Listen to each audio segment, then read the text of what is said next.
Hello everyone Ansari sir ATP channel सकलोके स्वागतम जनाइছো আজি লতা মঙ্গেশকাৰ জীৰ ইন্তেকাল হৈছে তাইৰ নামতে আজি ভিডিঅ'টোৰ শ্ৰদ্ধাঞ্জলি জনাই ষ্টাৰ্ট কৰিবলৈ লৈছো एक सुरीली युग का अंत reap rest in peach Lata ji 28 सितंबर 2029 को जन्म हुआ था और 6 फरवरी 2022 को इंतकाल हुआ था। उन्होंने बहुत सारे गाना गाए थे जैसे ए मेरे वतन के लोगों, वैसे मैंने प्यार किया सिनेमा में भी गाना गाए थे, दिल दीवाना बिन सजना के माने ना, ऐसे बहुत सारा गाना गाए थे। उनके नाम से ही आज शुरू करने वाला हूँ। चैनल को सब्सक्राइब कीजिए अगर अच्छा लगे तो। फाइनेंशियल ईयर ऑफ EWS सर्टिफिकेटर भैलिडिटी अपनी चाबले हले फाइनेंशियल ईयर बुली क्रोम ब्राउजारत प्रथमते टाइप करिब, तार पिছত EWS सर्टिफिकेटर विषय की दिया आछे। The economically weaker section certificate is issued for the current financial year. Financial year बुलिले आमी बुझिब पारो जे 1 एप्रिलर পৰা आरम्भ কৰি অহা বছৰৰ 31 মাৰ্চ লৈকে চলি থাকে। As you have applied in June 2020, the financial year mentioned will be 2020-2021. অৰ্থাৎ যিসকল ব্যক্তিয়ে 2020 চনৰ জুন মাহত যদি কোনোবাই ইকোনমিক্যালি উইকেট সেকশন সাৰ্টিফিকেট যদি বাহিৰ কৰিছে, EWS সাৰ্টিফিকেট বাহিৰ কৰিছে, তেতিয়া হলে তেওঁৰ ফাইনান্সিয়াল ইয়াৰ হ'ব 2020-2021 অৰ্থাৎ and the will be valid till 31st March 2021। তেনে হলে 31st মাৰ্চ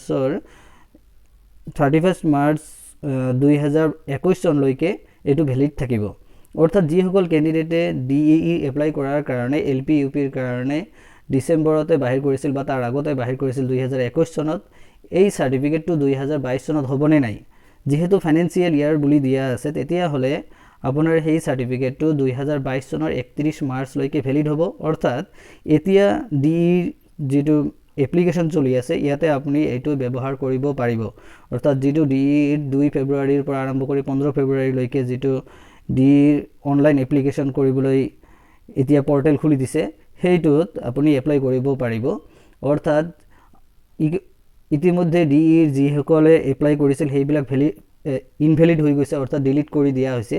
হে নতুনকৈ এপ্লাই কৰিবলৈ হলে একেখন EWS সাৰ্টিফিকেট আপুনি ব্যৱহাৰ কৰিব পাৰিব, যেটো 2022 চনৰ 31 মাৰ্চ লৈকে ভ্যালিড হ'ব। অৰ্থাৎ ফাইনান্সিয়াল ইয়াৰ বুলি উল্লেখ কৰা আছে একেবাৰে বঢ়িয়াকৈ। EWS সাৰ্টিফিকেট যাৰ যাৰ হাতত আছে তাতে লিখা আছে, আপুনি চাব পাৰিব। মই দেখুৱাই দি আছো। EWS সাৰ্টিফিকেটত ফাইনান্সিয়াল ইয়াৰ বুলি লিখা আছে government of Assam SS certificate to be processed by economically weaker section। যিসকলৰ EWS সাৰ্টিফিকেট আছে এনেকুৱা এটা সাৰ্টিফিকেট ফিল আপ কৰিব লাগে যত নিজৰ ফটো আৰু সাৰ্কেল অফিচাৰৰ সিগনেচাৰ থাকিব লাগিব, ডেট থাকে। ইয়াতে মই মাৰ্ক কৰি দিছো দা ফাইনান্সিয়াল ইয়াৰ, ইয়াতে লিখা আছে ফাইনান্সিয়াল ইয়াৰ, তাতে যেটো খালি ঠাই আছে তাতে লিখিব লাগে 2021-2022 লিখিব লাগে। অৰ্থাৎ 31 মাৰ্চ 2022 চনলৈকে এটো ভ্যালিড হ'ব।